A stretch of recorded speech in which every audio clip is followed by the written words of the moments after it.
નમસ્કાર વડીલ, હું છું પ્રતાપ. ફરીથી એક વિડીયોમાં તમારું સ્વાગત છે. શરૂઆતમાં તમે જે વિડીયો જોયું ને એ વિડીયો તમે પૂરી જોશો ને તો તમારા પગ નીચેથી જમીન ખસી જશે. વડીલ, આ વિડીયોની પૂરી ઘટના જણાવતા પહેલાં હું તમને રિક્વેસ્ટ કરું છું, પ્લીઝ વિડીયોને લાઇક કરી દેજો. થઈ શકે તો આ વિડીયો તમારી ફેમિલીમાં પણ અવશ્ય મોકલજો. પૂરી ઘટના કાંઈક એવી હોય છે, તમે જ્યાં ફૂલ જેવા છોકરાને જુઓ છો તેના માતા પિતા તેને ગુરુકુલમાં ભણવા માટે મોકલ્યા હતા.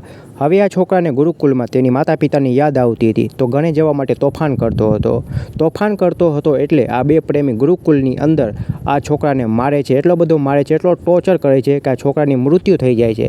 કહેવામાં એવું આવે છે આ છોકરાના શરીર ઉપર 46થી વધારે ઘા જોવા મળે છે. સિગરેટના, લાકડીઓના, થપ્પડના એવા 46 ઘા જોવા મળે છે. બિચારો છોકરો છેલ્લે ગણે તો આવે છે પણ મૃત્યુની હાલતમાં આવે છે. છેલ્લે તમે કોમેન્ટ કરજો, આ બંને રાક્ષસોને શું સજા મળવી જોઈએ. અને જો તમે તમારા બાળકોના સુરક્ષાના વિડીયો જોવાનું પસંદ કરો છો તો હમણાં આ આઈડીને ફોલો કરી લેજો.